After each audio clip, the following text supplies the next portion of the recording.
There was a slight programmatic change this morning, so Daniel is stepping in as the chair of this panel this morning. He hardly needs any introduction, but I will give a few highlights. Daniel B. Domingues da Silva is an associate professor of history at Rice University, host of SlaveVoyages.org, and editor of Slavery and Abolition's annual bibliographical supplement. He's the author of The Atlantic Slave Trade from West Central Africa, 1780 to 1867, published by Cambridge University Press, and the author of many articles in the top journals in the field. Daniel's recent research has focused on the coastwise traffic to Texas and Rio de Janeiro, as well as the trade within the Indian Ocean world. Thank you for joining us today, and welcome, Daniel. Hi, everyone.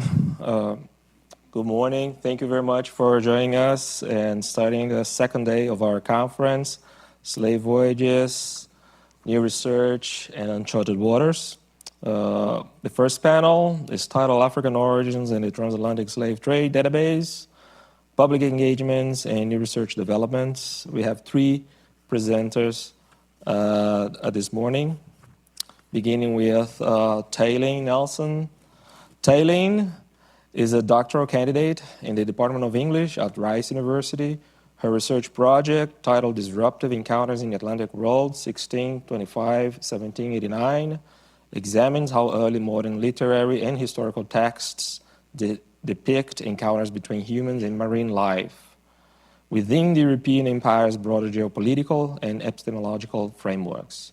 She previously received a master's in English from Rice and a master's in 18th century studies from King's College London.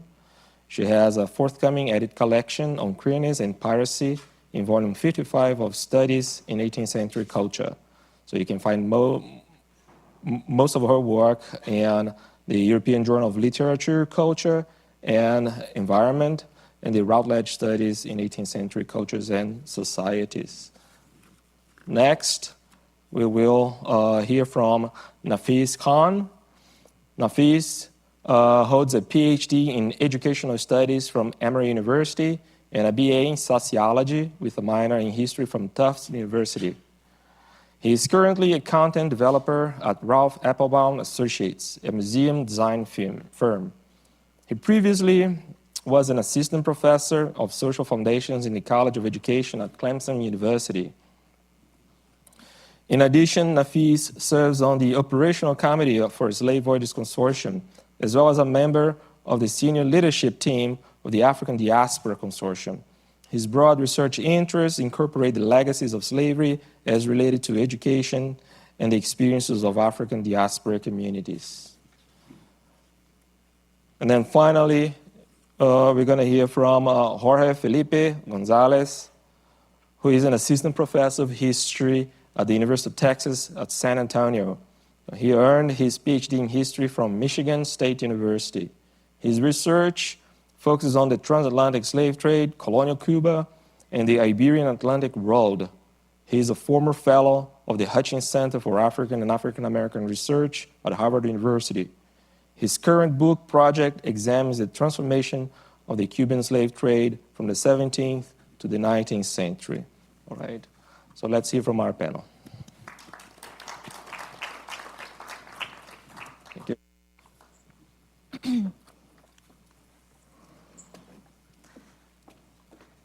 Thank you, Daniel.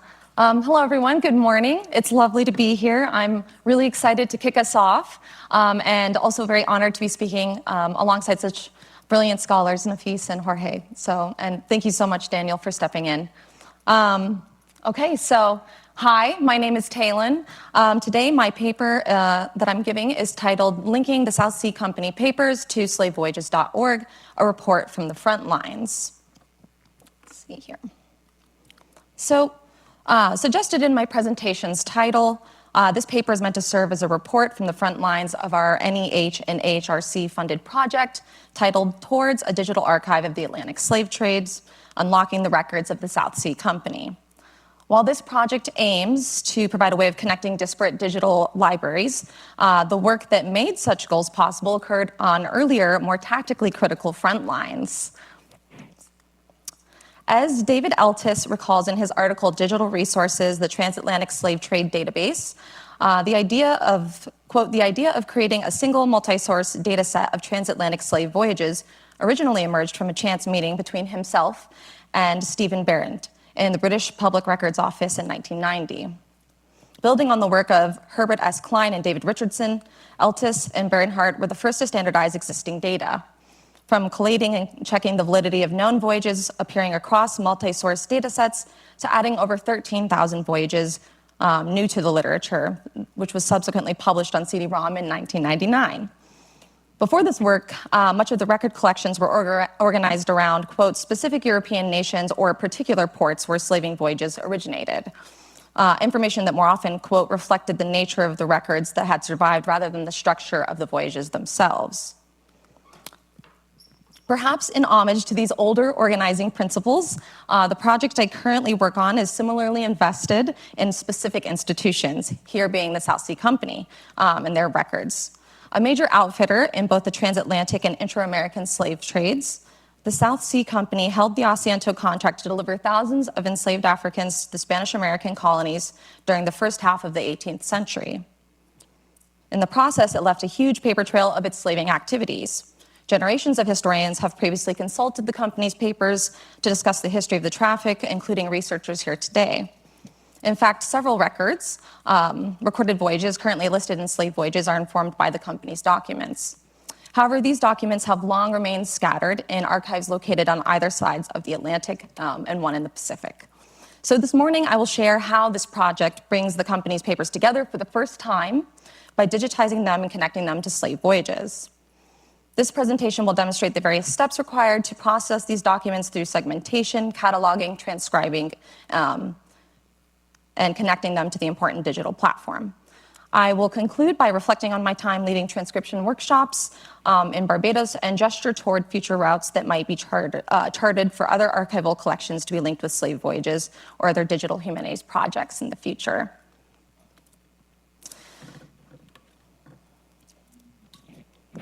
So, marking a collection of almost 50 manuscripts, the South Sea Company papers were dispersed across 3 institutions. The British Library holding the majority of the manuscripts, as well as the William L. Clements Library and Rare Book Collection in Ann Arbor, Michigan, and the Huntington Library in San Marino, California. I asked myself, how did these once kind of complete records end up dispersed across the Atlantic? While it's unclear from their website how the British Library acquired the company's meeting minutes, the Huntington Stowe papers were purchased from Frank Marcham and London's Museum Bookstore in 1925. Likewise, the Huntington's Chandos documents appear to have been purchased from a Mrs. Inez Dacres of Bath, Somerset in 1958. Finally, the Clements acquisition of the Shelburne papers occurred in 1920 when William L. Clements, the library's founder, purchased them at auction. These individual owner and auction sales of the South Sea Company documents suggest fragmentation likely resulted from the selling off of personal or estate collections that had inherited or acquired portions of the company's papers over time. It also implies, rather than being preserved as an institutional record, these documents entered the antiquarian book trade, where they were sold to collectors and libraries based on availability and interest. Since its inception 3 years ago, this project has always aimed to, quote, democratize access to the archives of the slave trades. And the first step was to discover a way of streaming images from a regional repository and connecting these digital collections together, again, for the first time since their dispersal. Digitization of the South Sea Company archives was produced by each institution from which they hailed, though to varying degrees of success, which we'll talk a little bit about later. The first hurdle, of course, was the cyber attack on the British Library, which highlighted the importance of making these resources available elsewhere. So the largest hurdle, however, came from improper segmentation and citation for the manuscripts themselves. Segmentation is essentially a process of turning books into metadata that then operates as a framework for citing entries on SlaveVoyages. So I segmented 47 of the 49 manuscripts, making it possible for SlaveVoyage users to cite individual entries in these books. This work is important because it allows us to build the foundations for every single entry, work that wasn't fully completed by the librarians who assisted with the digitization and cataloging. And to be fair, it is a lot of labor and very slow work. So a good example of this I'll show in a moment, but I just wanted to kind of quickly show you what it looks like. So essentially, just long Excel spreadsheets, really getting into the weeds of just making sure everything is accurate and down to making sure that the link goes to the correct page that is digitized, describing what kind of meeting it is, the date, and also part of this, an example of some of the issues and challenges that were faced is oftentimes entries were being missed because there were oftentimes multiple entries on the same page. So here you can see two kind of entries start. One starts on a page that the previous letter ended on, right? So an example here, this occurred with the Huntington's manuscripts. I'm giving an example of the British Library image here, a British Library manuscript here, but they successfully cited large chunks of entries in minutes, but they again kind of failed to account for multiple entries on single pages. So this is just an example of like a way in which you can miss an entry. So here we can see on F117R, we have three different sort of transcribed notes or entries, as we like to call them, on this page. And so just making sure that we're citing each of these as individual entries, right? In order to more accurately account for each and every entry in these manuscripts, some of which were between 300 and 500 pages long, we included hundreds of missing entries that institutions hadn't logged. These sort of quote-unquote lost documents made our segmentation and cataloging of the South Sea papers the most accurate currently available, which is exciting. 150 hours of entering metadata for the database's manuscripts, and the result was an additional 2,175 individual entries that are now searchable on the database. Given that only 48 South Sea Company voyages were listed in the SlaveVoyages database in 2021, according to Helen Paul's research, this acute increase in entries means that we were able to log voyages that have hitherto remained historically inaccessible or unrecorded. So now I'm going to transition to talking about transcribing and unlocking the South Sea Company's histories. So another major horizon rising along the front lines, if I'm going to continue with this pun, from the work done to was the work that was done to transcribe the South Sea Company records and manuscripts. So last summer, I was lucky to receive funding to go to Barbados to lead 2 4-hour workshops on the historical context and importance of the South Sea Company archives, as well as leading kind of practical training on transcribing these archival documents with the team down there that were working on them. So these workshops essentially offered the following useful calibrations to the teams at the Rhodes Project, which is also known as Reclaiming Our Atlantic Destinies, an excellent project that's sort of working to digitize all of the historical archives down there in Bridgetown. So as they began work transcribing these 18th century documents, we thought about and developed, most importantly, the facilitation of precise and accurate transcriptions, the accumulation of valuable feedback from the teams, what was and wasn't working, and also the raising of group kind of morale and camaraderie. So while the 2 final points were easily collated via group exercises, feedback forms, and one-on-one collaboration with each of the members on the team, teaching others to hand transcribe 18th century handwriting was an especially singular experience.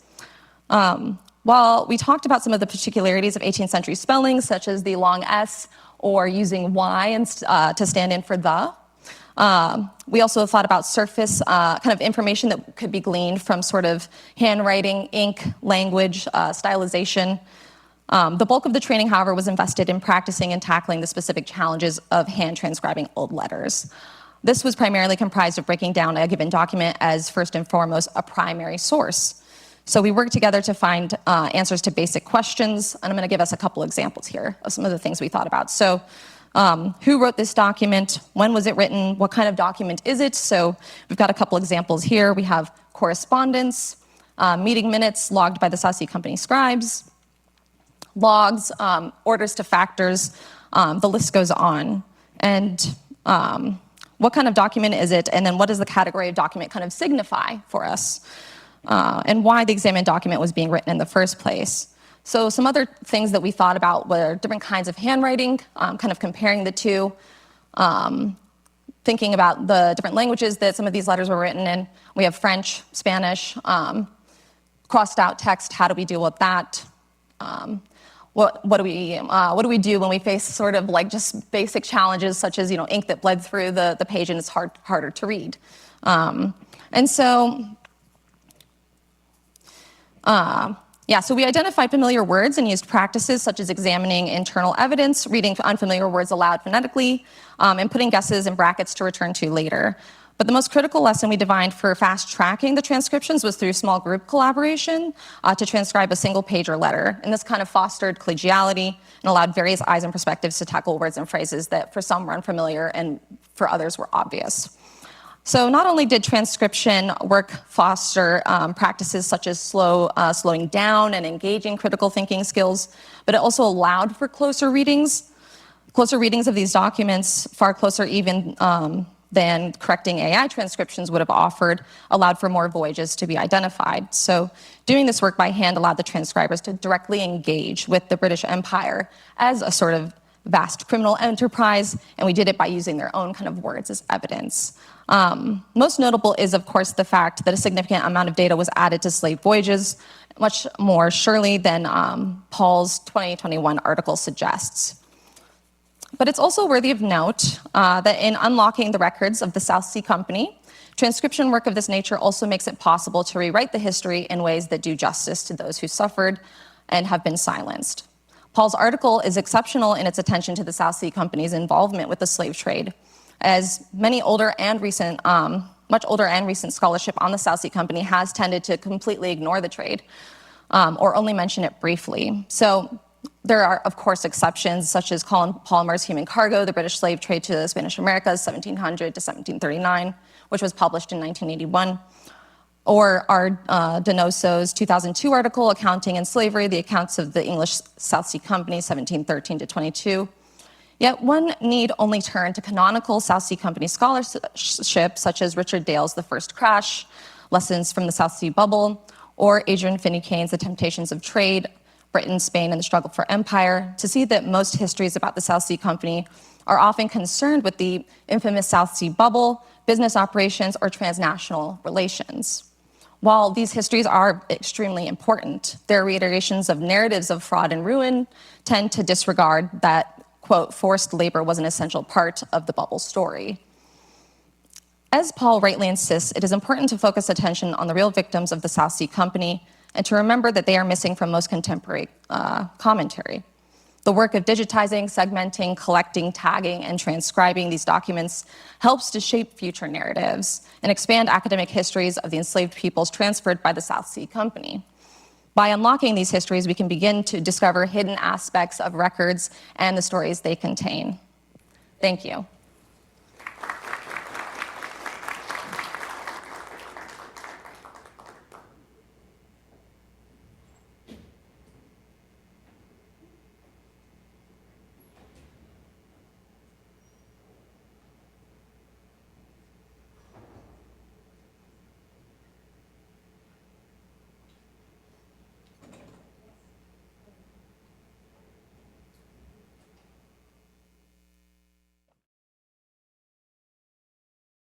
Good morning, everyone. It is a real pleasure to be here with such esteemed colleagues and friends, some of whom hadn't seen in quite a while, so it's always great to engage or re-engage in this capacity.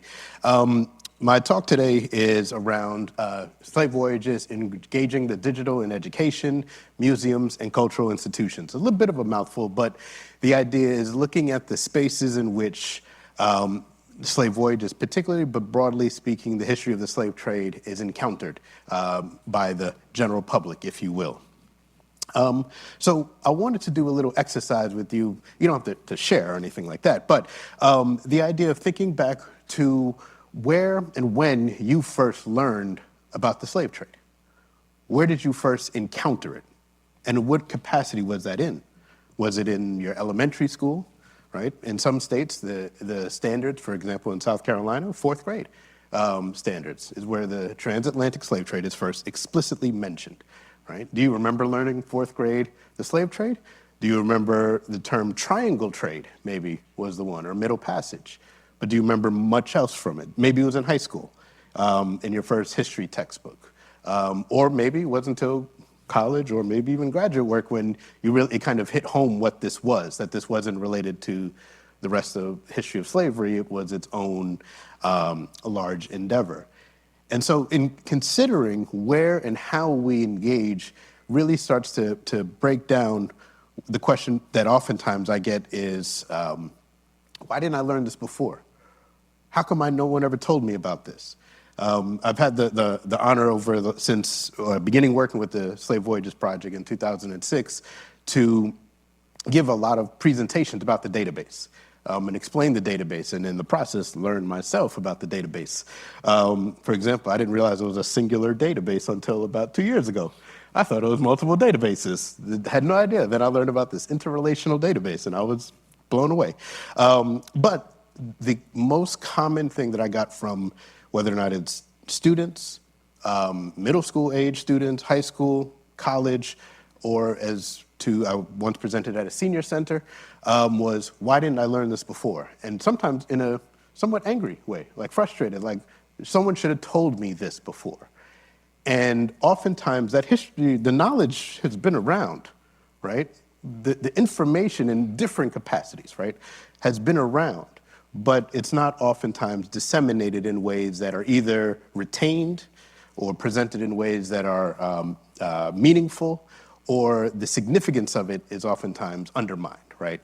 So we oftentimes think about the parts that stick with us if it doesn't become our own careers, if you will, right? Most people remember Middle Passage triangle trade, and that's about it, right, about the slave trade. And those are bolded text in textbooks, right? Those are glossary terms that you find in almost every textbook.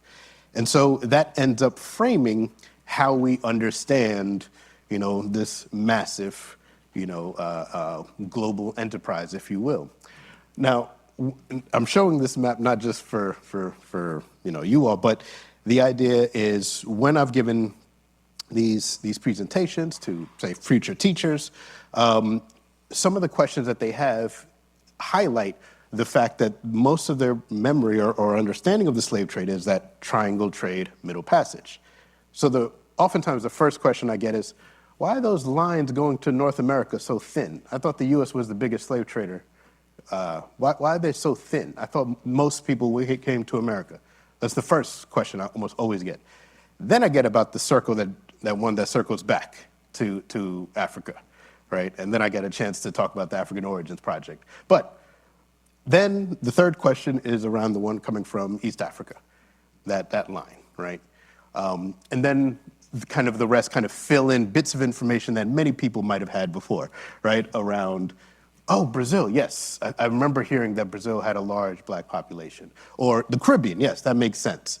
But still very much concerned or curious about, wait, I thought the US was much more involved, right? And so this tells us that the information in most textbooks, right, is very limiting, to say the least, right? I'm being a little kind, but I won't be kind. But it's limiting in how it's presented in most ways. And this is a long-standing problem that have been going on with textbooks since its inception. So here are a collage of images that I pulled from textbooks. All of these exist in textbooks. Some of them are in Brazilian textbooks, but all of them in with the exception of the middle three images, are all from US textbooks. You can find them in high school textbooks.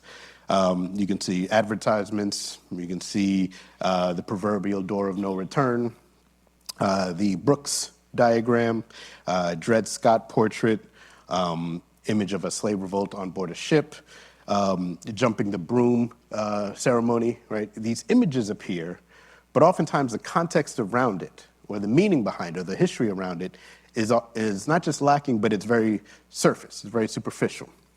And so this is kind of points us to the fact that we don't tell the full story in the limited space that we, if you will, we have allocated in a textbook, right? If you remember textbooks, for those who maybe have written some or have edited some, these are large tomes that are trying to convey all of either US history or world history in one book, right? Not multiple volumes, in one book.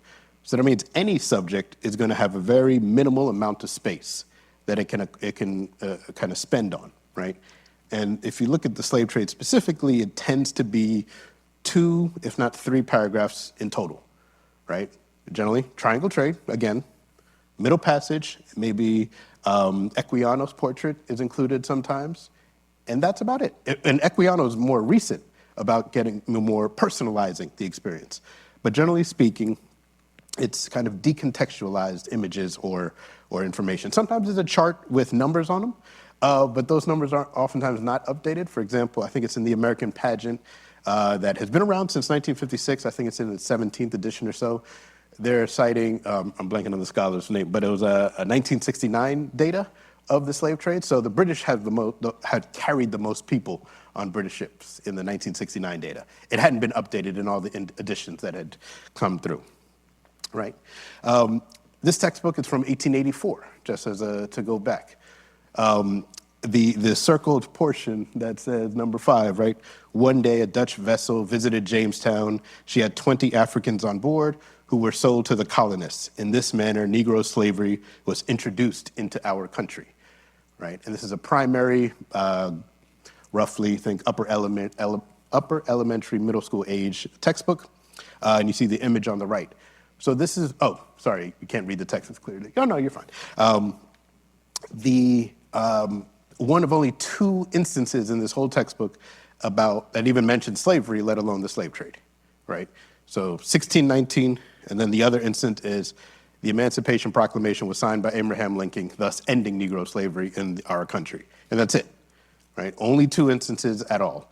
So in some ways, we went from not telling the story or very scantily mentioning the story and not giving much detail, but 1619 there, to in 2015, this was a geography textbook that got some notoriety, if you will, after a student, an 8th grade student, texted his mother, an African-American student texted his mother with the comment, we were sure hard workers, weren't we? The passage being that he was referring to was, the Atlantic slave trade between the 1500s and 1800s brought millions of workers from Africa to the southern United States to work on agricultural plantations. Now, the reading of that sentence, right, for many people, the first thing that jumps out, perhaps, is the idea of millions of workers. That's an interesting phrasing of it, right? A problematic phrasing. It came to learn later that the person or the team that wrote it, in their minds, they had already set up that this was the Atlantic slave trade, so they didn't mean workers themselves. They weren't intending that because they had used the Atlantic slave trade as the setup context. But the way many people read that sentence, you're calling them workers, just like anyone who works at a coffee shop or anywhere else. And so there's an imbalance in how that is. Now, the other, thing that I would point out when I've presented this or shared this is the idea that it brought millions to the southern United States, which the database would show that it doesn't bring millions, right?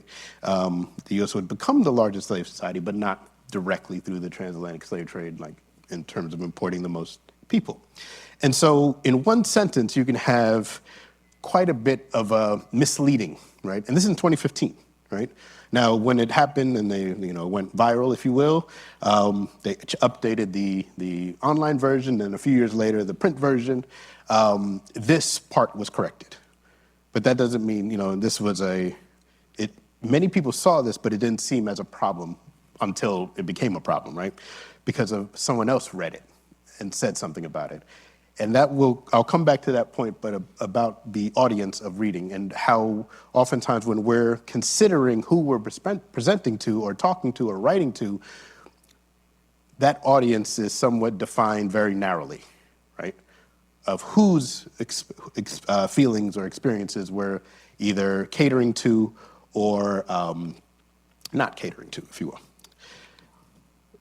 One other key limiting factor, if you will, around how textbooks present the history of slavery and the slave trade in their writings is the hidden in plain sight of particularly enslaved women, right? So these images of how women tend to be visually represented in textbooks. You have individuals who are highlighted, Harriet Tubman, being she in most US textbooks will have more space dedicated to her than most presidents get, right? But Harriet Tubman is an exceptional case. So the vast majority of other women highlighted, if they're not Harriet Tubman or Sojourner Truth, even Elizabeth Freeman, Mum Betts, her portrait, her story is not there, it's just her portrait is there, right? Because it's a very memorable image. But oftentimes they're unnamed, they're in the background, they're part of an image. Even in the text itself, you find where it will say something along the lines of, enslaved people were subject to brutal conditions, but it's just blanketing the experiences of enslaved people, not differentiating between what most enslaved women faced were the possibilities of exploitation and rape. And so these flattening of experiences, even though, we're going from, if I may, not mentioning anything about it, right? And I'm obviously jumping, several years, but to saying that it was brutal, but not really highlighting that critical element of that enslaved women had a very different experience under bondage than enslaved men. And it's important to recognize that distinction. And so when we're telling these stories around slavery and the slave trade in our, if you will, the official arbiters of our knowledge, right, textbooks, right? There are some of the more contentious spaces, but also some of the spaces in which what we retain when we're not interested in the subject oftentimes is coming from textbooks. We can understand that it's oftentimes decontextualized, right? Kind of isolated bits of information, right? Not really fully integrated within the larger narrative that is being presented. The undifferentiated experiences of enslaved women is severely lacking, right? With a few exceptions, right? In the books that I looked at, this is, over the last few years, you find moments, if any, right? Very few moments, if any, differentiation of the experiences of enslaved women, which I think very much speaks to, what the speaker, I'm blanking on her name, from Cuba yesterday, who talked about the difference in genetic kind of projections, or I'm going to blank on her technical term about how the birthing age, the possibilities, it was mostly European men and not African or enslaved men that were having children, right? And what that's underlining is these differentiated experiences of enslaved women. Next would be the highlighting of extraordinary cases, right? So not that, it's not, the response isn't to not highlight interesting or extraordinary people, but if that's the only mention, then you're left reading, understanding, okay, is everybody Harriet Tubman? Is everybody Sojourner Truth, right? And you're left wondering, or just assuming, oh, well, I don't know where to go with that, right? How to interpret that, right? And then lastly, in textbooks you find, particularly in the US and Brazil, which is the other nation's textbooks that I had studied, was this overall narrative of progress, or narratives of progress. Not the same narrative, but this idea that it was bad before, it was going to continually get better, right? That's how it was back then, right? It was bad. But, let's talk about the present now, it's better now. And so fitting slavery and the slave trade into that narrative is kind of the process that we see where it doesn't really quite fit as cleanly as we'd like, right? It's not just a singular linear progression in that way. So school books are one of the spaces that many people encounter the slave trade, right? Encounter the space in which they encounter this history, right? I added this one in because as a kind of not everything is bad in education, we're finding more and more usage of our time lapse on SlaveVoyages. And it is starting to, I think, be the basis. So even though most teachers don't have a lot of time to spend on the slave trade, even though it is mentioned explicitly in standards, they don't have the time to go in depth into it, right? So what are the resources that they can use given the limited time? The time lapse has begun to show that possibility of showing the scale, showing the numbers, bringing, kind of questions in about, wait a minute, with all the different nations, so many more people were involved than I had thought, all within about 4 minutes, right, of watching this time lapse. It generates a lot more questions that either they can answer on a later date or investigate themselves, but the time lapse does serve in that capacity. And the other element that's kind of cool to see, though I've noticed it more and more, is the language of the transatlantic slave trade was the largest forced migration in human history, which I believe is the first sentence of the introductory essay that David wrote in 2007 when we launched the site in 2008. And that phrasing, which it was in the Congresswoman from Texas, African-American Congresswoman from Texas, quoted that exactly in a session of Congress in 2016 or so. And so just hearing it more, the idea that it was the largest forced migration, to me is at least a signal that the framing of the slave trade is at least beginning to be couched in a slightly better way, right? What follows that sentence, we don't know yet. Like, it's still, depending on what somebody knows, but we are seeing more and more, 12.5 million, 10.7 million people, 12.5 million people were embarked, 10.7 million disembarked. I see that number much more often in schooling and in what I'll talk about next, and in museum spaces. So the dissemination from the database is there, but it's running up against the decontextualized context that you find throughout. So museums. Museums are another space in which the history of slavery and slave trade is oftentimes encountered by, or where it is encountered either first or people might remember. Now, how museums have dealt with this is as wide-ranging from not dealing with it to dealing with it very scantily to, in one case, this one where they're trying to put in a lot of information all at once, right? This is I encourage going to this museum, the National Underground Railroad Museum in Cincinnati, but they're looking to update this. This was done about 30 years ago, this particular exhibit, but you can see that this is the first thing you see in this part of the gallery about the slave trade, and that's just way too much text. That's just too much to read standing there with either your family or a school group or whomever, and you're trying to read all that and take that in. That's just too much, right? So thinking about how you present this information is really critical. This is right across from it is a scene of a port in the Caribbean, right? A coastal port scene.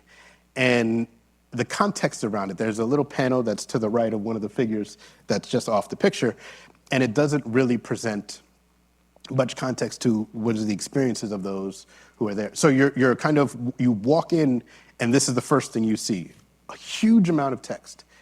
That's not necessarily inaccurate or problematic in and of itself, but it's just way too much. And then this scene where you see enslaved captives being held underneath the roof, the veranda there, and traders kind of standing over, but that's it, right? You're left kind of figured out, what am I taking away from this, right?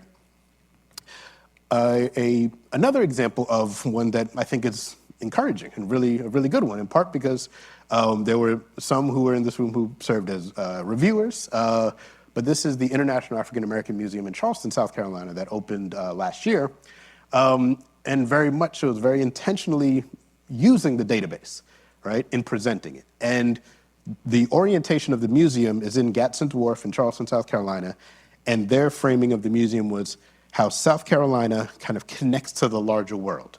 So it's not a world museum about like world history, it's really about South Carolina, but its connections outward, if that makes sense. And you find in many spaces throughout the museum, considering the footprint, if you get a chance to go, it's not a very large museum, but there's a lot in there. And I feel like it did an effective way of presenting a lot of information with accuracy and intention that, but with a sense of context around it. It doesn't feel fractured and frantic, right? And one thing to point out, which I thought was really powerful when I saw it in person, was how they treated the African names database. And so in the right corner is, it was this very narrow space, darkened with the wood, and you'll see at the end of my presentation what the text on that log says. But then they put the names and age. This is all from African origins.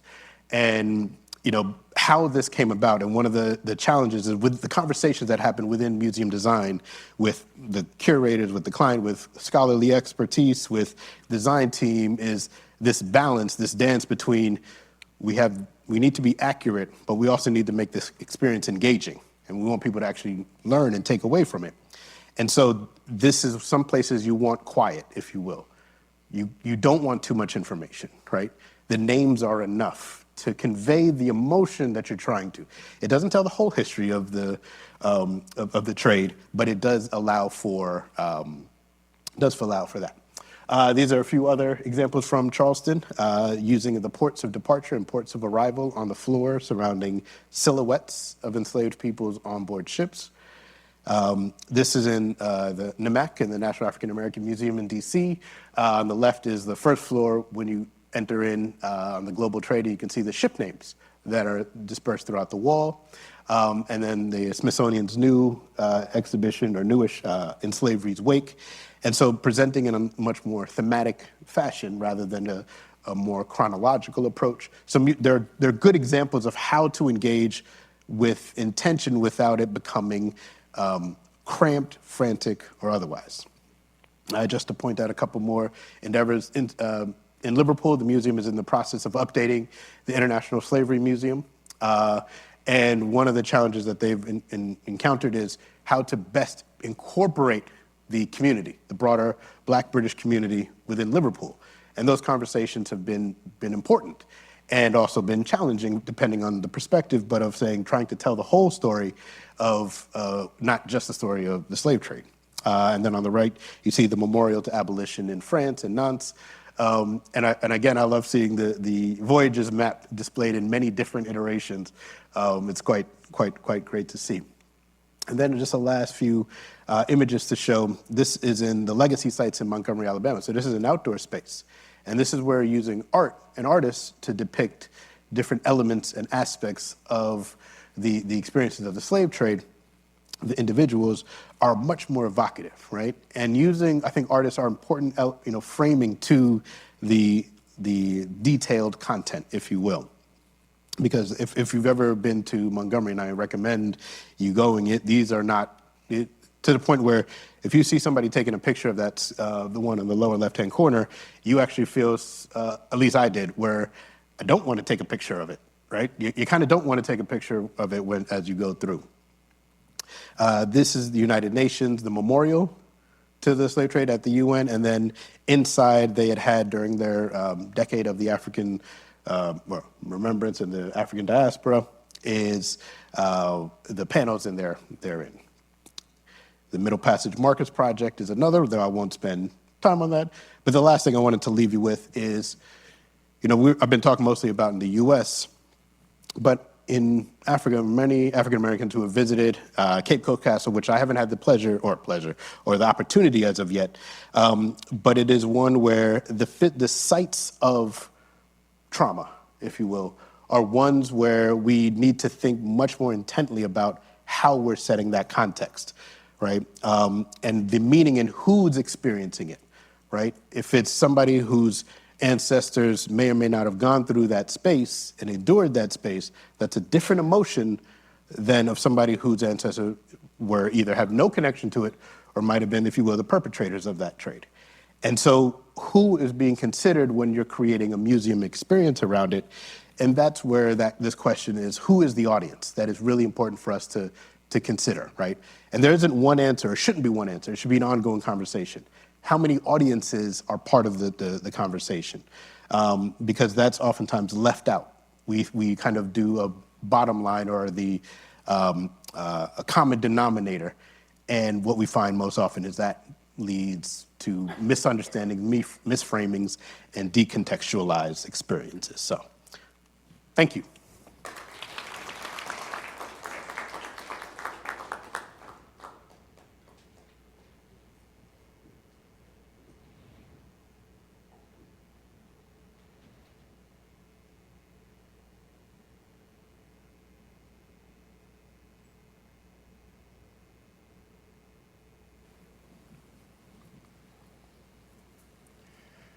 Hello, everybody. Good morning. It's great to be here, and thank you, everybody, for being in this panel today and all the organizers for this amazing conference. So today I will be presenting on the possibility of integrating the so-called artificial intelligence into SlaveVoyages. Before moving into that direction, I want to discuss a little bit about the history or the technological history of SlaveVoyages itself, and how it evolved over time, and how it could benefit from the usage of artificial intelligence. So the first or primal technology that was used back in the days to create the first databases that ended up in SlaveVoyages was a piece of paper, a ruler, a pen, and hours working in the archive. That's how we had, for example, Pierre and Huguenot Chanot working on the Spanish archive in Seville, gathering information on Spanish voyages. We have Serge Daguet working in Bordeaux and Nantes. We have David Richardson. Eventually, this massive amount of data was employed in the 1969 book by Philip Curtin, the Transatlantic or the Slave Trade Census. And in the 1980s, a group of scholars, with the advent of computational technologies right at the beginning, they start using punch cards. I have only seen punch cards in the museum, but some of the people here have actually worked with punch cards, right, David? And they start gathering all this data in massive, huge computers, what was available to create this data project. Initially, it was hosted actually at the Du Bois Institute, that is not this beautiful African-American monument that we have here in Mount Auburn. It used to be in a basement in Harvard Yard before becoming what it is right now. And that's how the Transatlantic Slave Trade Database started, SlaveVoyages. This first version, in which David Eltis, David Richardson, Stephen Bennett work, was eventually turned into a CD-ROM in the 1990s. After, I think the CD-ROM came in 1999, if I'm correct. And it has less than 20,000 voyages, compared to now we have about 35,000 voyages, 36,000 voyages now. And obviously, it's not only this group working on this project. There were other historians working on using data technologies. The late Wendell Middle Hall was working with the archive in Louisiana, creating the massive database on enslaved people from parish, enslaved people recorded in parish records in New Orleans. That database is available today. And specifically, SlaveVoyages.org, with the advent of the internet, was migrated to the web in 2008. And the last version was launched in 2018. In between, we have had multiple transformation technological advances that, as you all know, are happening really, really fast. One of them was, for example, the use of 3D modeling technology that has been used to create a prototype of slave ships, 2 of them that you can access in the database. We also have the employment of GIS, which has allowed some of the examples shown before of movements, these little dots moving from one place to another in Africa, from Africa to the Americas. And it occurred to me that given the transformation, the next transformation that we are experiencing right now, and it's going to increase even more, is the usage of artificial intelligence, and how this database could benefit from the employment of AI into the system, or the introduction of AI into the system. So we are all exposed constantly to AI. It's everywhere in the news, 24/7. New discoveries are made. It's used for agriculture. It's used to detect early breast cancer, for example, that wasn't possible before by doctors. Nobel Prizes are being awarded to people working on AI to develop new structures of proteins and stuff. We have transformation agriculture. AI can now detect specifically in farming what the bad weed that you want to destroy. So it's transforming the field. And of course, there are many fears related to AI. And for obvious reason, we all feared a possibility in which AI can take over and destroy humanity. We have been watching these movies since the 1990s, 1980s. And I'm not saying that that's not a possibility. It will be a possibility for sure. But there are more immediate challenges that we are facing with AI right now. One of them, for all of you who teach in any university or probably at any level, we know that students are using AI pretty much to write their essays. And it's increasingly harder for AI detecting tools to identify, like Turnitin, for example, to identify when students are doing plagiarism. But there are other more challenges that are associated with the rise of AI. The most important of them is job displacement. It is estimated that by 2030, 2045, 30% of jobs that we know are gonna be gone. Obviously, we have seen how AI is used for deep fake and misinformation. There are security risks, issues with privacy. AI has increasing bias and discrimination in some fields. There is an environmental impact. If you know anything about how AI is fit, now, for example, in Texas, we know. I live in Texas. They are building in Texas a massive AI unit, and it requires a lot of water in order for the system to work. And that, of course, comes at a high environmental cost, probably economic disruption, ethical problems, I won't know. And you probably are familiar with ChatGPT. ChatGPT was launched in 2018, if I remember correctly, and it has been increasing its speed and capabilities exponentially in the past 4 or 5 years. As you know, ChatGPT pretty much is a language model processor that works it's a sort of prediction mechanism. It works through predicting language or in the case of music, tones, and in the case of images, like the structure of image. And the reason why it can do that is because it works with an incredible amount of data. So it's able to identify patterns. In many ways, it operates in the same way that we operate as humans, but without the soul that we do have, or the emotions or feelings and whatnot. So it pretty much recognizes patterns.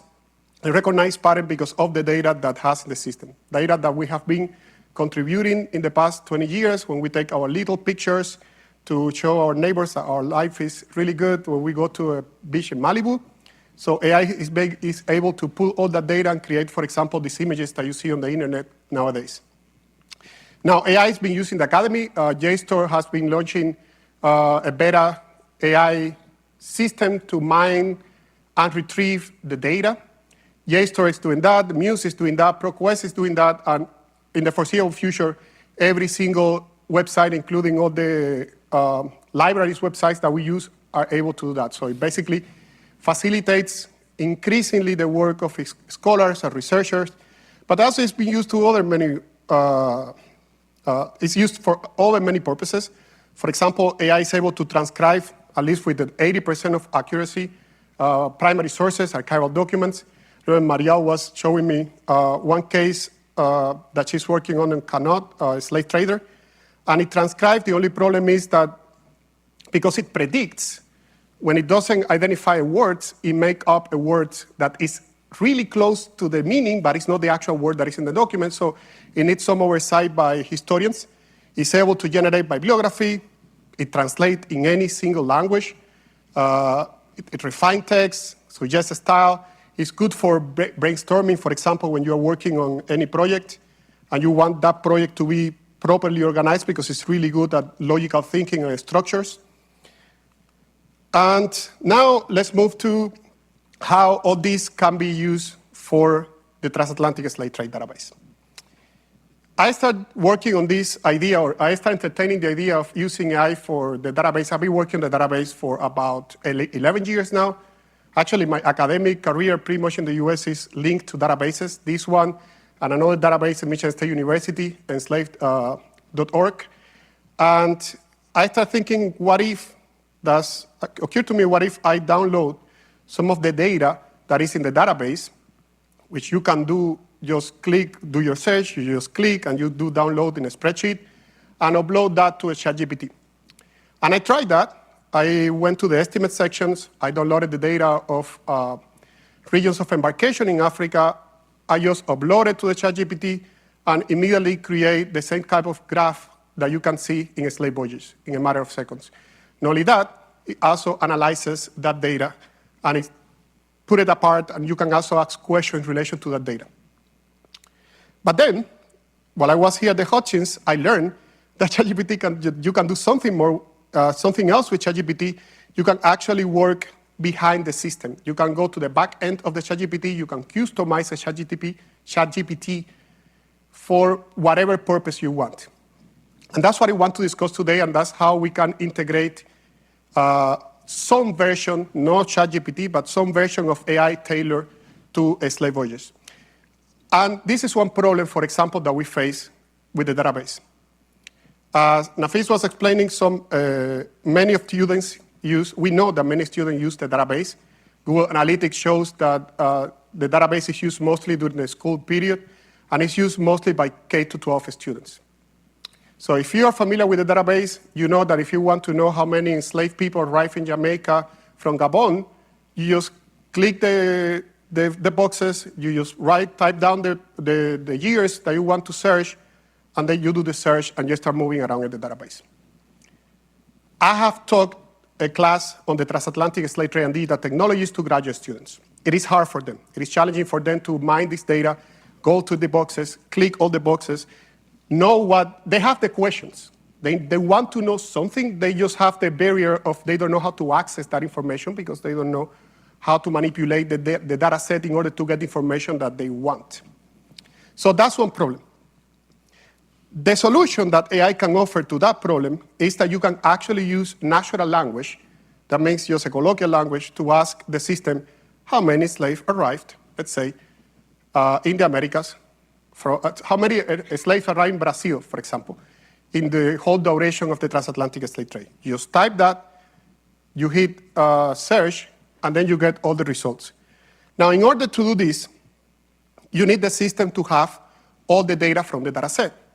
As it is right now, ChatGPT cannot access the database in the same way that we can. ChatGPT cannot go inside the system, pull the data, and then give you the result that you want. So in that sense, that's when I start working on creating a ChatGPT prototype by downloading all the data from the data set, adding it to this prototype in the back end, allowing the system to have all the information needed to give the result or the answer that you want. And what you see here is the way in which this is created.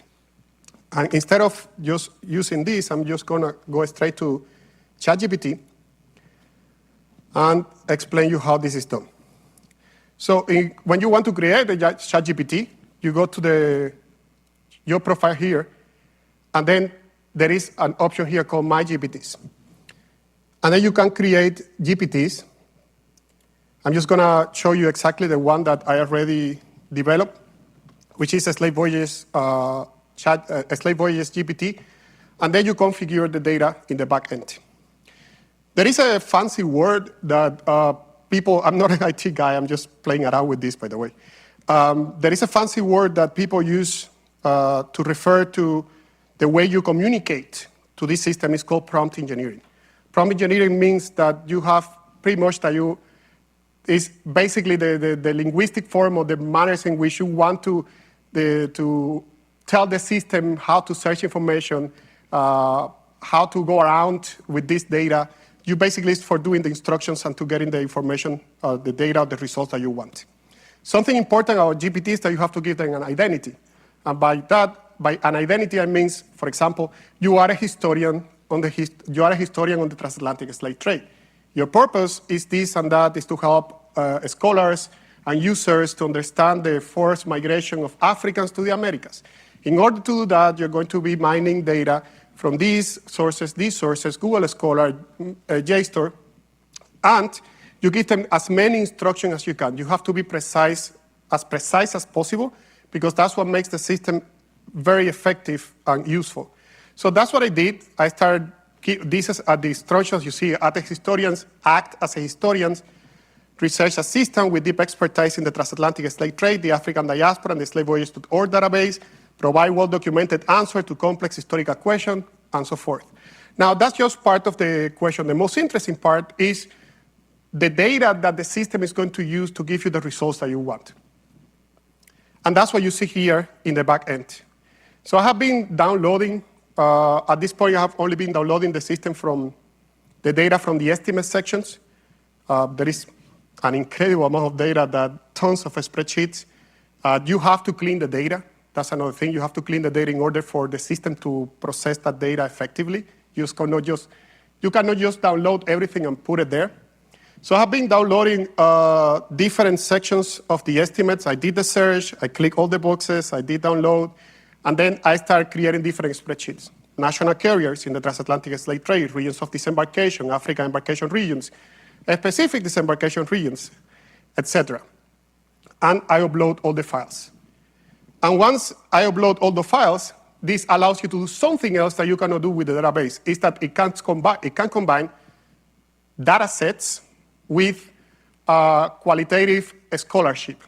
By that it means that you can upload to the back end not only spreadsheets, but you can also upload to the back end the historiography created in the past 60 years on the transatlantic slave trade.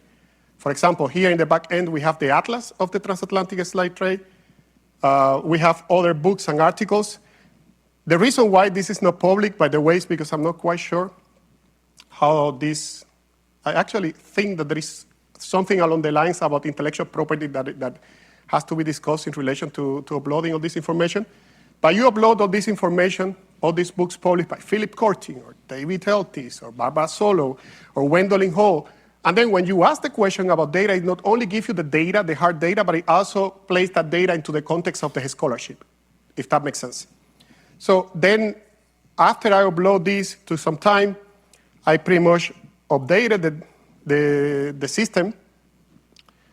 And then we have the ChatGPT customized for the purpose of SlaveVoyages. Now, what I'm going to do now is just use a couple of examples of what you can get from this whenever this ends loading. And then I'm going to show you some examples of the ways in which you can type and ask for information in the most simple way, which is unthinkable in the current database.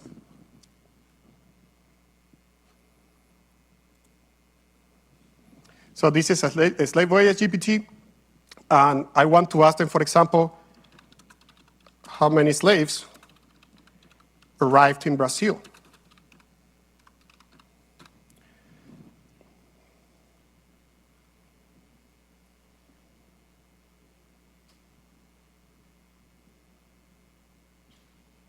And I hope it doesn't make me look bad, but it should, we should get some result at some point. And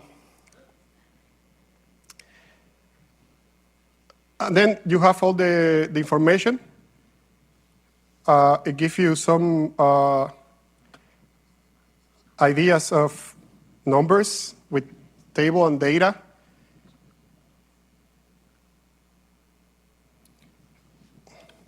And for example, if I ask them using the data set, what are the most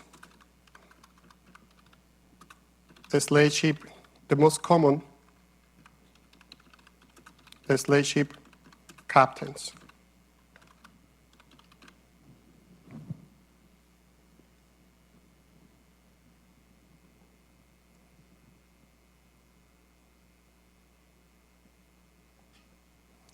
And something about this is that right now it's working with a very tiny percentage of the data from the database. It's only working with the estimate sections. So once we start adding more information, it's going to be more effective in the answer that it's going to be able to provide, and which is certainly what is going to happen in the future if more information is added and more scholarship and more research. And what this is thinking, something that I want to say is that the idea of integrating AI into SlaveVoyages, I don't see it connected directly to ChatGPT. This is just a sort of teasing of what can be done with the future of SlaveVoyages integrating artificial intelligence.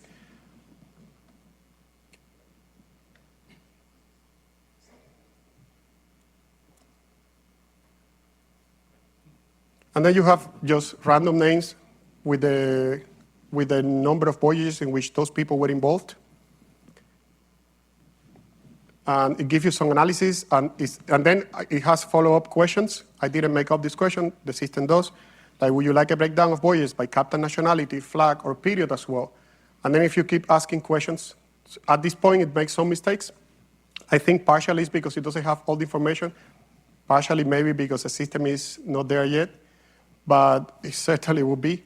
And yeah, I think that this is gonna change the way we interact with the database. It's not only you can search data in English or in Spanish. For example, the database right now has a version in Portuguese and Spanish. Now you can type the same question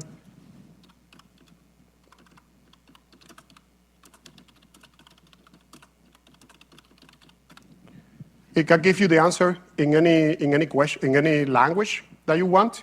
So the translation problem is also solved. If there is anyone who speaks Russian here, can tell me if this is a good translation. I don't know. Maria, you studied in the Soviet Union, so you might know.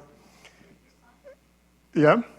So and this is the way in which the database can be used in the future for accessibility purposes, and I think eventually that's the way in which we're going to be moving forward. Thank you.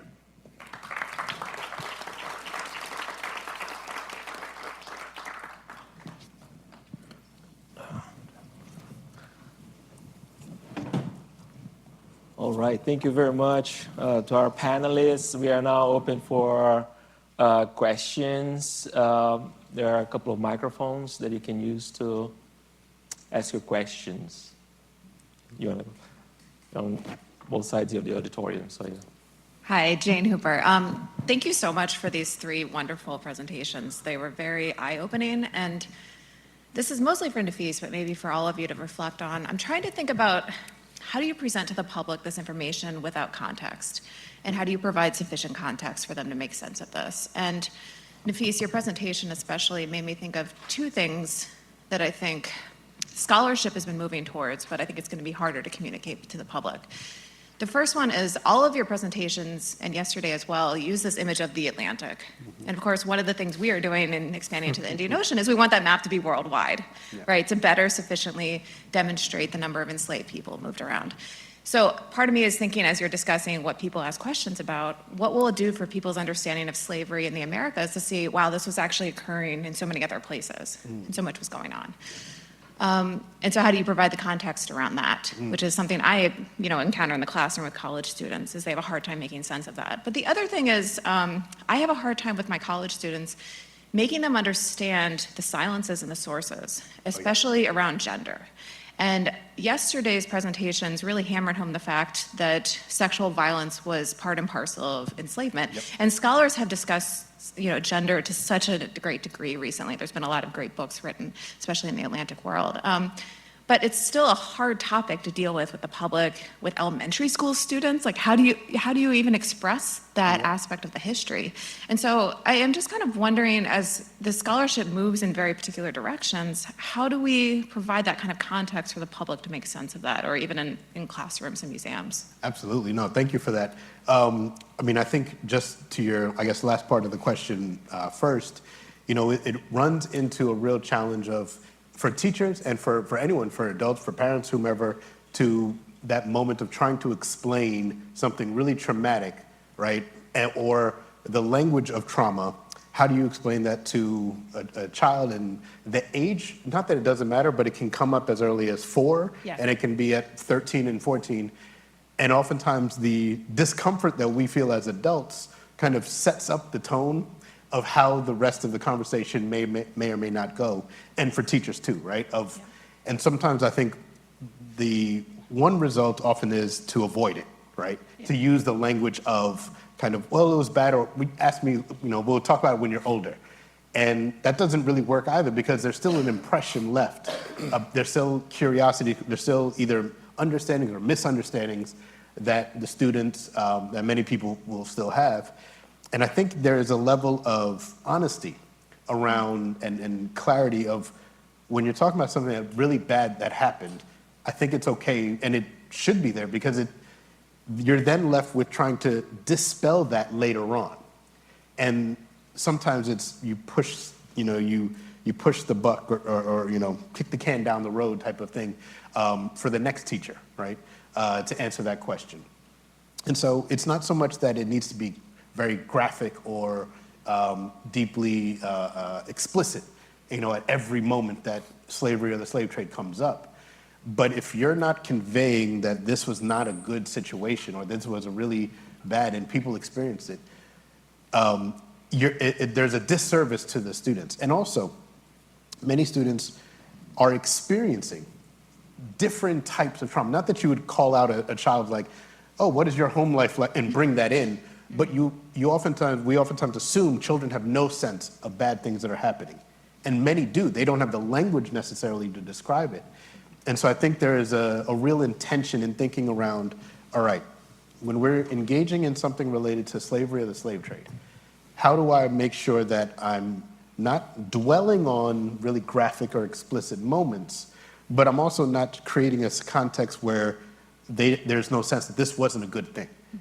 And then related to that, I think, is, on almost like a rule of thumb type of thing is, simulations within classrooms or immersive moments within museums, I think are really tricky and more so than not shouldn't be done. I mean, it's like, if there's something to avoid, because you can't recreate this experience, right? And so I've observed teachers, or I've been in classrooms where, they would do a simulation of being crammed in a slave ship and trying to model that in a classroom by saying, okay, the whole class, 30 students, 20 of you will stand in a space that's geared for 5 people, and you're gonna stand next to each other. And that's how it must have felt on a slave ship. And those sorts of moments, and this has happened, several years ago, then it continues to happen. The intention is to recreate and make it visceral and make it, get the students to really feel that this is a powerful moment. But that's not what is conveyed. And you can't recreate it, right? And in museums, you run into a real balancing act of you want people to, if you will, sit with trauma, right? Maybe not their own, but either generational trauma or other people's trauma. You want people to sit with it and think with it, but you don't want it to become flippant or something where they're feeling lost with it. There's no direction in it, right? And so it ends up being a real balancing act between, okay, if you can't recreate it, do you give this enough information to reflect on it? And I think one of the things we run into is we want to be comfortable, and unfortunately I start to hear a lot of language, especially in museums now, is we want people to leave feeling happy. And as the end goal, and not that you want people to not feel happy or not have some sense of motivation, but the phrasing of that is oftentimes used to avoid, well, we can't say sexual exploitation and rape. We can't use those words. And you're like, but if you don't in some capacity, you're doing that violence in the violence in the silence, if you will, you're perpetuating that. And so I think the best way is to, as much as possible, create the spaces for those conversations. They're not always, that's ideal. But I do think it's really important to be as honest. And I still remember I gave one talk to, it was 5th, 6th, and 7th graders, all it was like a school assembly. And I was doing the database and, doing my spiel, and I had the map up there, and, but I was talking about the differences between experience of enslaved women and enslaved men.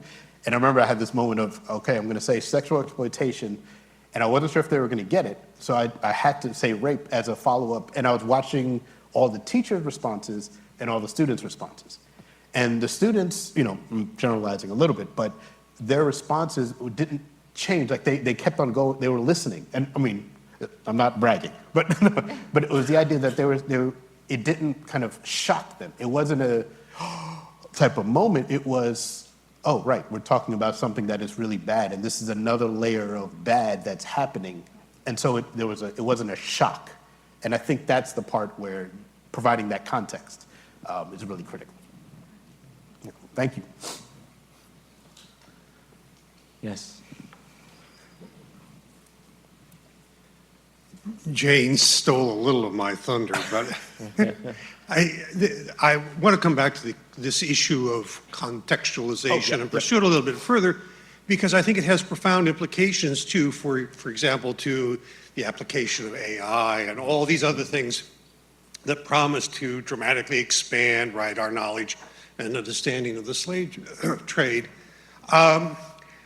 I guess I want to come back, and I remember I always used to lecture my students, and I would say to them, you know, a slave is not always a slave, is not always a slave. And one of the problems I think we have when we talk about slavery in the Atlantic context, of course, is that we're clearly aware of the kind of brutal chattel slavery. But let's remember that, of course, this is something which evolved over time, and that in fact didn't become consolidated in law right until the 1670s and 1680s, so that in fact a slave, you know, were they really more like an indentured laborer, as indeed is the case of the British East India Company, talks about them that way in the 1660s and 1670s. But more important in terms of this contextualization is the total absence I get from what you've said in terms of these museum displays and public discussion. These people just didn't go down to the beach, right, and go up to the slave recruitment office and say, sign me up. Yeah. We know that slave trading, right, slavery and slave trading was an institution that was extraordinarily well developed in Africa. And so the question here is, if we want to really contextualize what's going on here, this needs to be brought into the discussion. And part of this, of course, is that it's not just simply slaves being exported across the Atlantic. We've got 7.2 million, best estimates, right, across the Sahara. We've got somewhere in the neighborhood of 4 million or more, right, across the Indian Ocean. And so I'm wondering if you can offer some thoughts or reflections about how do you take what is an inherently complex topic and present it to the public in a way which conveys some sense of the magnitude of this activity and above all of the complexity of it. Absolutely. All right, and I'll do it within 30 seconds. No. I think you raise a really critical question around, you know, the nature of contextualizing, right? So it's not just providing more information, because as I was mentioning with school books or with curriculum or with museums, you don't have the space or the time. You just don't, right? There's other topics as well. And so I think the question oftentimes that I find most helpful is how do we convey it so that students or visitors feel there's more out there, right? So you motivate them to either want to know more or at least understand that I don't have the full picture, but I have a sense of the gaps, or I have a sense of, all right, I'm not getting all the details, but I'm getting enough that there is complexity, even if you didn't run down and give me every possible detail. So the example I showed of that long panel, that's not the only panel on the slave trade in the one in Cincinnati. That's not the only panel. There's like 3 other ones and 3 other moments or 4 other moments around the slave trade. But there it was like just a context dump or a content dump, if you will. And it was just too much. And I think it's trying to address that question with complexity. It's trying to address the nuance by just giving everything, or as much as possible. And it doesn't work because, one, no one's going to read that after the first few paragraphs, right? That is the sad reality. Or there's always a few people who do, right? There's different type of museum visitors. So I think the nature of the context needs to, I think, speak to what are not just the key takeaway of a given history or a given story, but how does this allow for I'm thinking of like almost like neural networks of like, how do you allow for the additional connections to be made, even if you're not the ones providing those connections? So if it's the slave trade, one thing I've realized I find myself doing once I learned more about the Indian Ocean trade was I would say a phrase to the effect of, the Indian Ocean predates and postdated the Atlantic slave trade. There was this whole other thing that happened, but we're focusing on the Atlantic slave trade database right now because that's what the intention of this speech is. But it was this idea of like, how do you set up the context without spending another hour on the Indian Ocean trade and understanding the nuances of it's similar, but it's also very different, right? We're talking about it in the same context about slavery and bondage and trauma, but it is very different. So there's some assumptions that that can communicate, but there's a whole host of, I would imagine, that you can't one-to-one translate. So I think it's that idea of setting the expectations that there's more out there, but not in a way like, I'm not going to tell you it's a secret, but in the sense that you're motivating visitors or students to think about, all right, there's a lot that hasn't been kind of shared with me, but I know where it is, right? I know the gaps, and that sort of way. I think that's, I don't know, those are some of my thoughts on that. Thank you. We're gonna take 2 questions now. Oh. Thank you all for the great panel. I have a question for Jorge. One of the things that strikes me as most problematic about AI, the way it's functioning now, is the way it hallucinates. It's one of the real tells with student papers with AI, right, is if it doesn't have enough information to complete the assignment you give it well, it will complete it badly with made-up information. So just as an example, it will make up quotations from sources, from real sources, but it'll make up the quotes if it needs those to fulfill the assignment. If the prompt says include quotations, it'll make them up. It will cite sources that don't exist, things like that. So I'm wondering, thinking about that, if you're using it for something as complex as gathering data from the SlaveVoyages database, combining it with information from the secondary literature that you give it, how will you know if its answers are really grounded in real historical evidence and when it's just making things up because you've asked it a question that it doesn't have enough information to answer? I'm thinking about things, one of the biggest weaknesses in the intra-American slave trade database that we know is for trafficking to French colonies, because so much of it was illegal because of the French exclusif, right?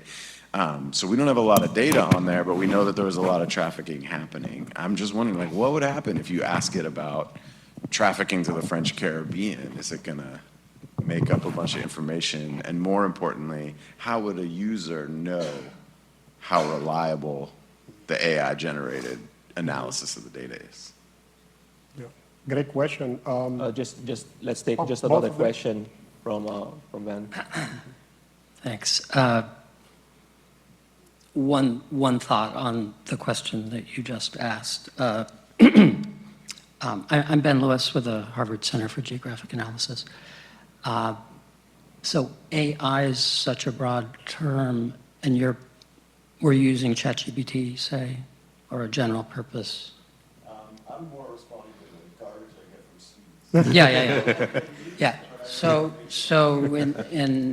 at least as I'm imagining Jorge's argument, that would be a very well-trained AI with very strict harnesses put on it, right? And it would be you've got this truth, which is the database itself.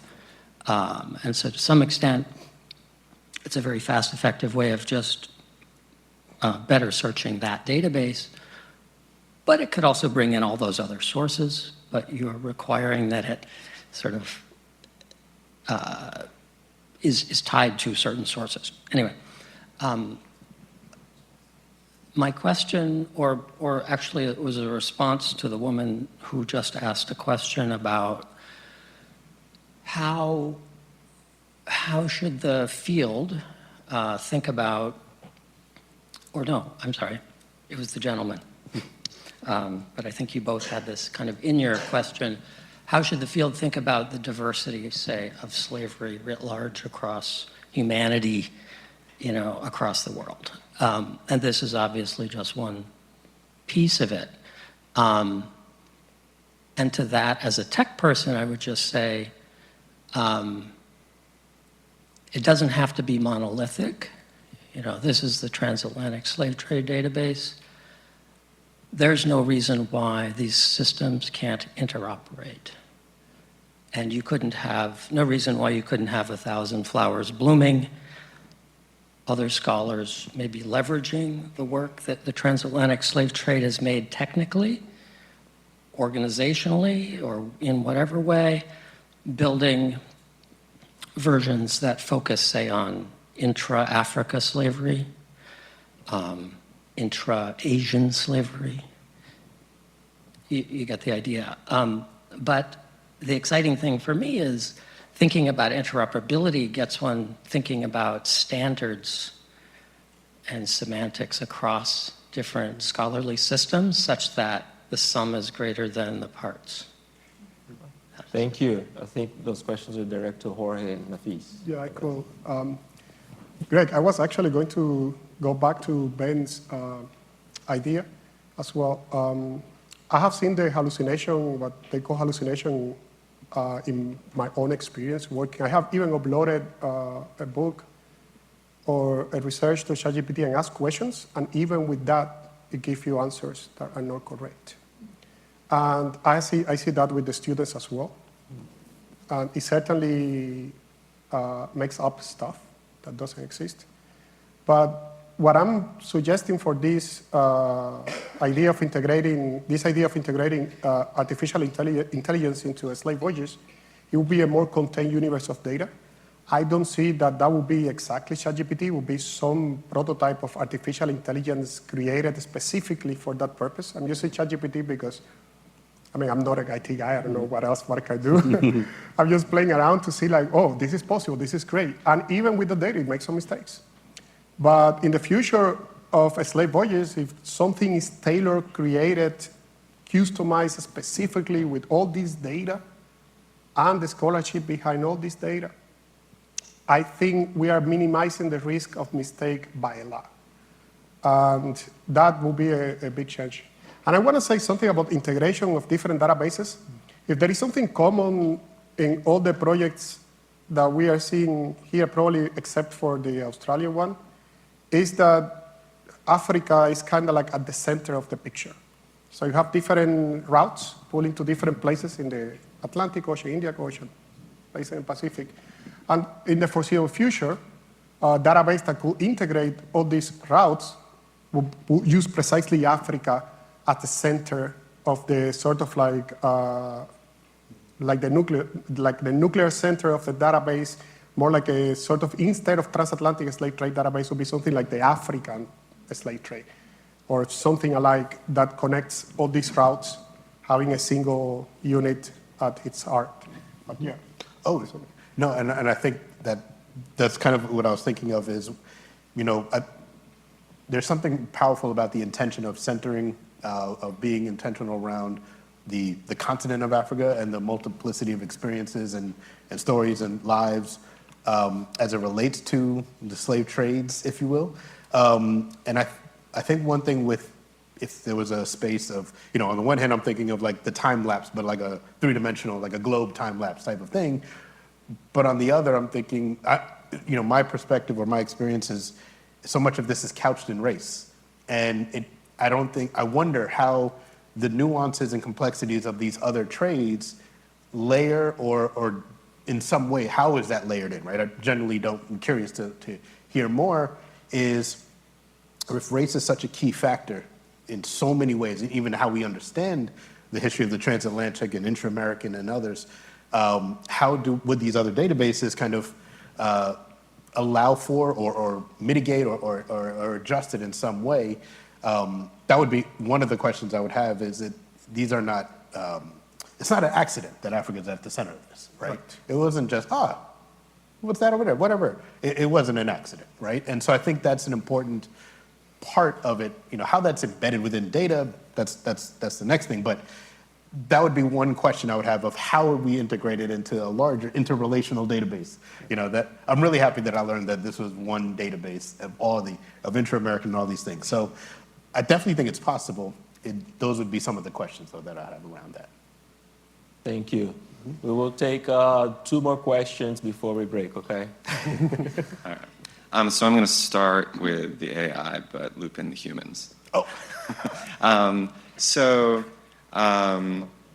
At the risk of annoying all of the SlaveVoyages scholars, I'm going to say that what the SlaveVoyages.org website does is exploratory data analysis, right? And so So I tried to get rid of a lot of buttons, and they yelled at me, and I had to put all the buttons back in. But one of the reasons that you need all the buttons is because you can do things like, so I tried to make an interface at one point where when you selected ports of embarkation, the list of ports of disembarkation started to shrink, but that ended up being so costly on the database side that I had to kill it. Right? Just maybe you could build that. That would be awesome.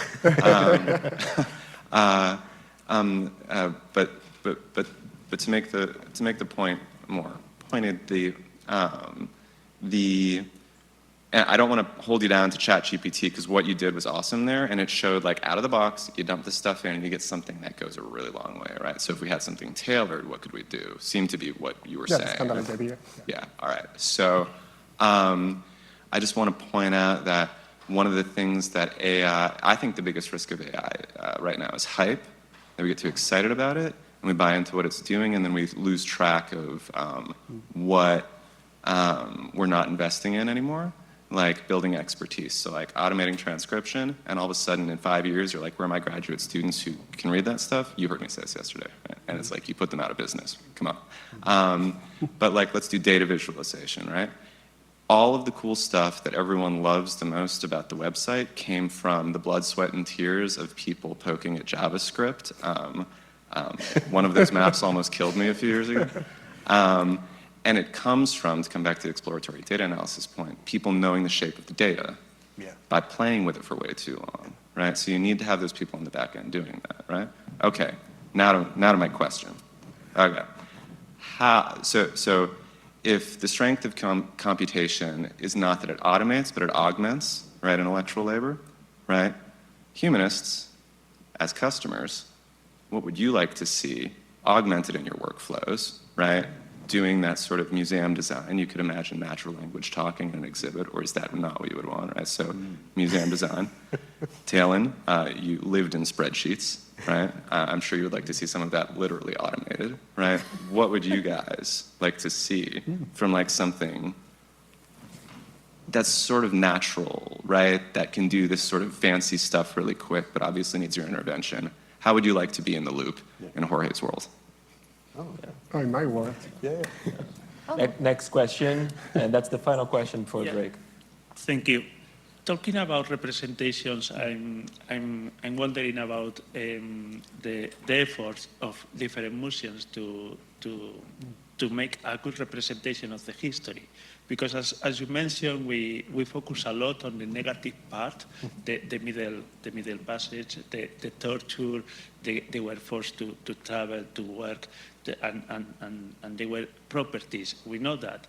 But in a lot of museums, they focus on all the negativity from the beginning of the slave, but they don't talk about the end, the abolition movement, how people resist slavery, how they ran away, how they created independent communities, how resist this oppression. They don't focus on the positive point on the revolutions, on how different rebels started movements to resist that oppression. So we focus only on the negative part, and that's all in a lot of museums.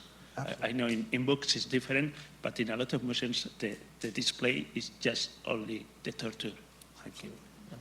Thank you. The panelists are going to answer the question. We're going to then pause for a break, and we'll come back here for an 11 o'clock session, okay? Panelists. Explaining. So I want to explain a little bit about my world, because that's I know that. And then just by how you say that in that world, which is not mine, it's the world that is coming anyways. Something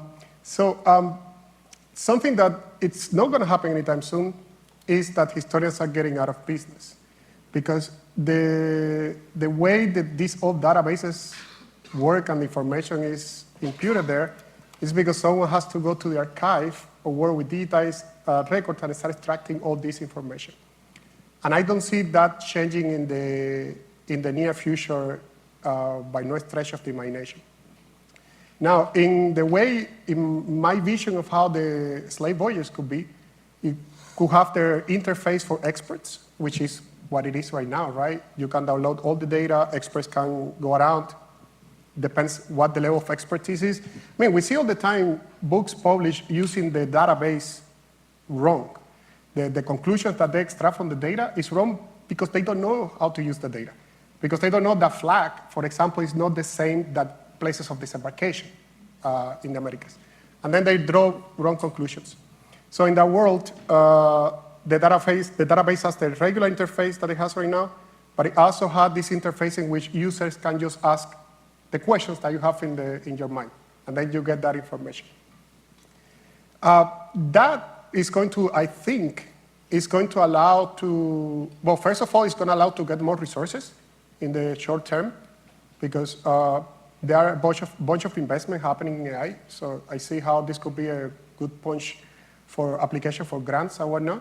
And it also might allow also to save money, like translation, for example, or the process of data input is going to be more streamlined. But that's how I think, and yeah, it's going to come at the expenses of jobs, but that's happening no matter what, and that's what has been happening with humanity in the past 200 years with every major technological changes, with the Industrial Revolution, the technological changes. Or jobs are created in a different field, and then people have to relocate fields but to different expertise. But yeah, that's kind of how I envision the database operating in the future. Thank you. Thank you for the question. So I am an English literature PhD candidate right now.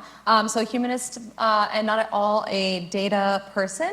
And I was a little concerned when Daniel brought me on because I was like, I don't know what I'm doing. I wonder if he knows that. But I'm going to learn. So I was kind of lucky in that sense that the job was offered to me, even though I'm not an expert in that. But I think in terms of thinking about the automation and the augmentation, I think the work that I did, even though it was laborious and time-consuming, it is satisfying and rewarding sometimes just to do work that is kind of a bit mindless, right? But it's actually not mindless, and I do think that in doing the kind of automated segmentation, which took up the bulk of my experience on this project, has in a way sort of allowed me to do some of that exploratory kind of data analysis in a way that I think made me care a bit more about quantification and data in a way that I hadn't thought about before. So in our course together, History 505 of the transatlantic slave trade, we think a lot with this data and how.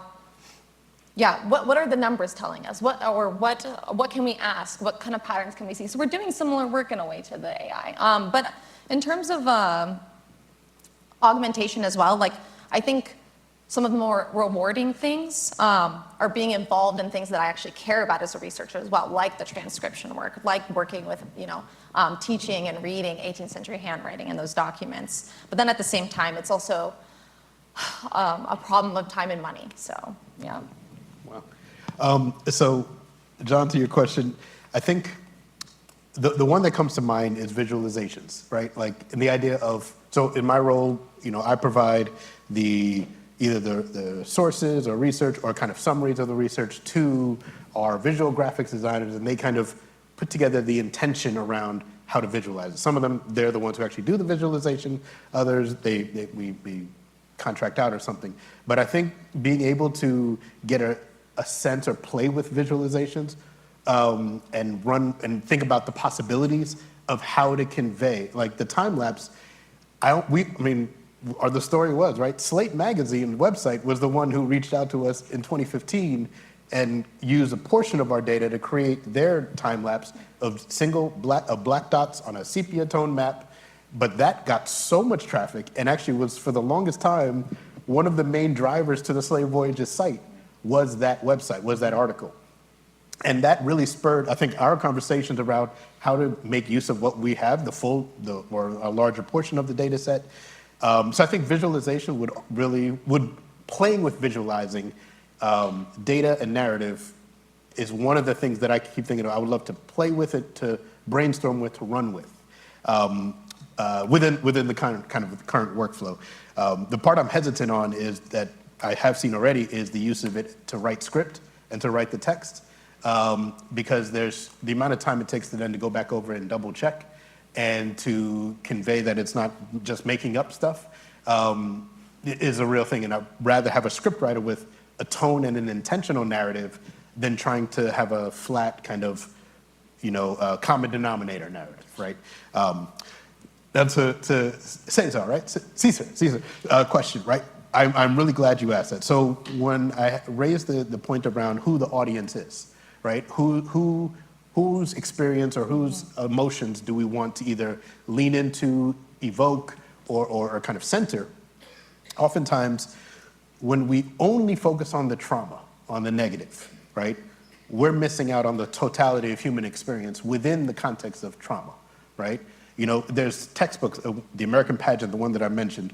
I'll pick on it a lot because it's so widely used and everything, but it kept using the word hapless slaves. And it flattened the experience of totality of humans, right? Of those who were enslaved. And I think there's a real movement, especially in our conversation with the museums, are around how do you represent joy is one thing, Black joy, right? How do you represent it without then going into and not talking about the trauma, right? How do you present it? And a lot of it has to do with where you start the story, right? Where you begin. Where is it the beginning of the gallery? Like physically, where do you begin? But also narratively, where do you begin? And I think there needs to be an intention around, well, is it just simply the earliest point chronologically? Or do you set up a narrative like that allow for a broader perspective of a human experience, of a Black experience or somebody's experience of saying, you start maybe, for example, after the Civil War, right, where Black families were reconnected, and there was a real intention around that and a purpose and a driven, successful and unsuccessful. But that motivation to reconnect with family who were sold down the river, so to speak, if you start with that story of families reconnecting, when you get to the parts about families being torn apart and families being auctioned off, it has a different meaning to it, a different takeaway, right? A different experience. It doesn't change the history of it, but it does allow for somebody who's like, oh, I was expecting you just to give me, and if it's a person of color or a person, descendant of those who were enslaved, you start saying, I know the story already, right? I know this, I've been told this the last 15 years, it's bad. You're tired of hearing that. And so I think when those experiences are incorporated more intentionally, I think you end up with an interesting conundrum of where you begin the story so that it doesn't just become negative, and it's just and you're saying that's our whole experience is negative, and you're like, that misses an opportunity to do so. But. All right, well, thank you very much. A round of applause for our panelists.